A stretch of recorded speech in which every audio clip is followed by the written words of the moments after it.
بسم الله الرحمن الرحيم، والصلاة والسلام على أشرف الأنبياء والمرسلين. مناسبة هذه الكلمة هي الزيارة التي قام بها عامل صاحب الجلالة على إقليم تاتا لتمنرت، بالضبط لمركز الجماعة القروية لتمنرت بإقليم تاتا، وهو دوار أقرد.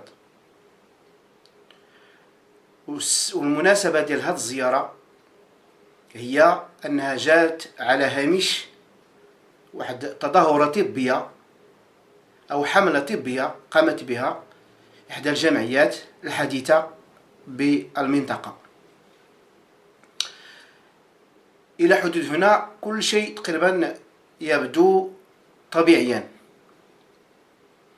وما غنهضرش على الحملة الطبية باعتبار أنني لست في مكان يسمح لي باش نهضر على هذه الحملة الطبية، لسبب بسيط: أن الناس المعنيين بهذه الحملة هم أولى ومؤهلون أن يتحدثوا عن الحملة.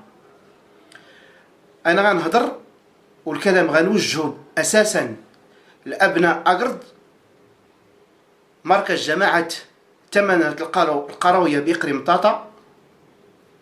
الكلام أقول موجه إلى أبناء أقرد، أساسا إلى أعيان أقرد والمنتخبين ديال أقرد، المنتخبين ديال الدائرة الانتخابية ديال أقرد. هاد الأعيان اللي تصدروا المشهد في كل شيء يتحدثون باسم أقرد، يوجهون الناس. لا شك أن هاد الناس قدموا خدمات جليلة لأقرد ويتفانون من أجل أقرد وما زالوا، إلا أن الموقف نسن الزيارة عامل صاحب الجلالة نصر الله إلى جماعة تمنرت، إلى بالضبط إلى أقرد، بمناسبة الدعوة التي وجهت له من طرف الجمعية المنظمة للحملة الطبية، ولبى الدعوة وزار هاد الناس. ولكن آلمني كثيرا وحز في نفسي واستوقفني كثيرا غياب أعيان أقرد في استقبال ضيف، وأيما ضيف ليس شخصا بسيطا، رغم أننا لا نقلل من شأن أي أحد، ولكن الموقف موقف يستوقف كل ذي لب باش يتأمل ويعرف شنو هي الأسباب والمبررات اللي جعلت الأعيان ديال أقرد يتخذون هذا الموقف الغير محسوب، العواقب والنتائج والغير مدروس. إن كان عن عمد فتلك الطمة الكبرى، وإن كان من سوء تقدير فأعتقد أن الأمر لا يجب أن يتكرر، لأن الضيف ضيف أقرد، ليس ضيف فقط الجمعية التي استدعته ولبى الدعوة. رغم أن الزيارة ليست زيارة رسمية، ولكن الشهامة والأخلاق العالية اللي تعرفوا بها أبناء تمنرت جميعا، بينهم أولاد أقرد تمنرت، تستوجب وتفرض وتتطلب أن يقف أبناء أقرد وقفة رجل واحد لاستقبال الضيف. كما قلت، فالضيف هو أكبر مسؤول في الإقليم وعامل صاحب الجلالة على إقليم تاتا وممثل الدولة المغربية. والبروتوكول والأخلاق تستوجب من أبناء أقرد باش يوقفوا وقفة رجل واحد. والغريب أن الدعوة وجهت إليهم واحدا واحدا. ومن الأخلاق أن الإنسان لما يوجه لك الدعوة كخصك تلبي هذه الدعوة أو تعتذر، ولكن ألا تلبي الدعوة وألا تعتذر فتلك مصيبة. وأيما مصيبة. وأنا أتساءل فين كان المنتخبين ديال تمانرت، أو بالأحرى المنتخبين ديال أقرد؟ فين هما الأعيان ديال أقرد اللي كانوا كما قلت كيوجهوا الناس، كيكون دائما في الصفوف الأمامية، قدموا خدمات الأقرد معترف بها ومقدرة وكنشكرهم عليها. ولكن هذا الموقف، هذا الخطر اللي وقفوا موقف ما كانش محسوب كما يجب. والغريب أن الدعوة وجهت إليهم كما وجهت لغيرهم من أبناء تمانرت في شمال تمانرت أو جنوب تمانرت. ولباو هاد الناس لباو الدعوة وحضروا، لأنهم كيعرفوا اش كيديروا، كيقدروا المواقف، كيعرفوا باللي الضيف ضيف تمانرت والأخلاق تستوجب عليهم إجابة الدعوة أو الاعتذار.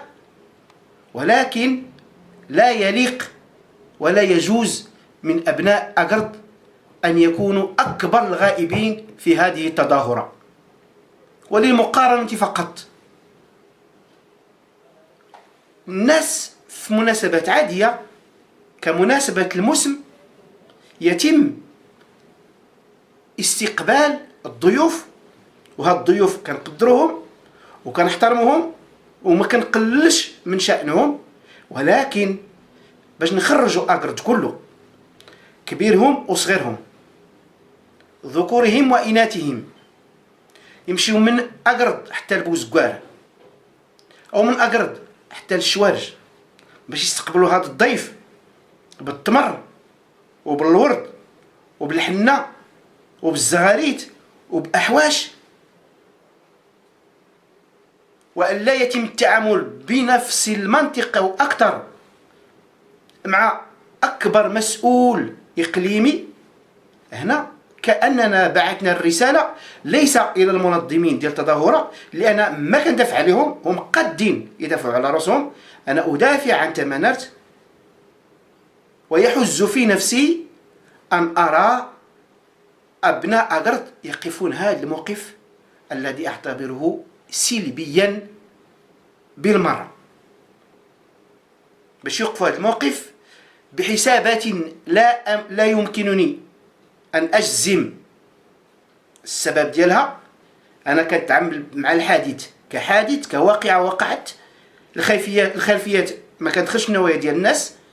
ولكن فاش كندير المقارنة مع مواقف أقل من هذا الشيء، باش الناس يجيو من الدار البيضاء ومن الرباط ومن أكادير ومن مختلف المدن المغربية باش يحضروا لاستقبال امرأة برازيلية اللي في هذا اللقاء في حد ذاته فيه ما فيه، ويمكن تقال عليه الكثير. ونفس الشيء ما كنطعنش في النوايا ديال هذوك الناس اللي توسطوا ولا الناس اللي استقبلوا، ولكن كندير المقارنة باش نجي نستقبل امرأة أجنبية بكل حفاوة وكل ما تضرب لي استقبال وتعطى ليها هدايا، وما نجيش نقف نستقبل الضيف ديال أقرد ونكرموه كما يجب، لأن الناس ديال تمانرت عموما حضروا، إلا أن أبناء أقرد تسجل عليهم هذا الغياب، مع أن الدعوة وجهت إليهم. ولي الحق أن أتساءل كما يتساءل الكثير، واش الناس اللي كانوا كيهضروا في الكبيرة والصغيرة في أقرد ويحددون الخرائط السياسية وما كتبغيش تفوتهم أي حاجة كتعلق بأقرد إلا وتكون لهم فيها رأي. فهذه المرة أنا استغربت، الخبر جاني كصاعقة أن الأعيان ديال أقرد ما حضروا لا في الاستقبال لا في الوجبة ديال الغداء اللي دارت على شرف السيد عامل صاحب الجلالة على إقليم طاطا. ولكن أملي أن السيد العامل حسن خليل بالأخلاق اللي كنسمع عليه والهمة العالية وعدم الفرزيات ما بين أبناء الإقليم أنه أن يتجاوز عن هذا الخطأ البروتوكولي، رغم أن الزيارة ليست زيارة رسمية، ولكن الضيف ليس أي ضيف، أكبر مسؤول في الإقليم. المكانة ديالو كتفرض علينا باش نبينوا على أننا يد وحدة، أننا شخص واحد، وأن كيف كنوقفوا في مواقف أقل من هذا الشيء نبينوا على أننا شخص واحد، وأنك يليق بك باش نكبروا بك. وكنتأسف على الغياب ديال المنتخبين. فين مشاو هاد الناس المنتخبين؟ اليوم فيه جوج المنتخبين، واحد الله يرحمه. فين مشاو هاد المنتخبين هادو؟ اشنو هو الدور ديالهم الا ما كانش هذا؟ ولهذا اتمنى صادقا ان لا يتكرر خطأ مثل هذا، لانه ماشي في مصلحه ديال البلاد باش يتكرر خطره اخرى وتسجل علينا هذا الموقف. وقد يبدو بسيطا ولكن ليس كذلك البتة، ليس خطأ بسيطا عابرا، بل أصبح حديث الناس كتشرب بنا أتاي والقهوة على أن أبناء أقرد أعيان أقرد أساسا اللي الكثير من هذه الأعيان بإمكانهم يحضروا. يمكننا نلتمسوا الأعذار بعض الأشخاص اللي يمكن خدامين في القطاع الخاص، ولكن الأغلبية ديال هذه الأعيان ما خدامين في القطاع الخاص، وهم أحرار خدامين على نفوسهم، عندهم إمكانيات ديالهم وبإمكانهم باش يحضروا.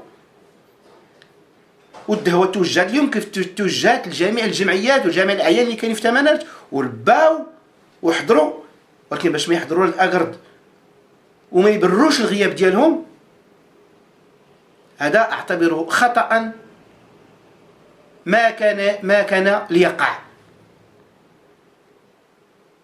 وبالتالي أتمنى أن لا يتكرر هذا الخطأ مرة أخرى، وأنني كأي تمنرتي كان غير على تمنرت، وكنبغي باش تمنرت وأقرد وأبناء المنطقة يكونوا في المستوى ديال الأحداث، يكونوا في المستوى ديال الأحداث.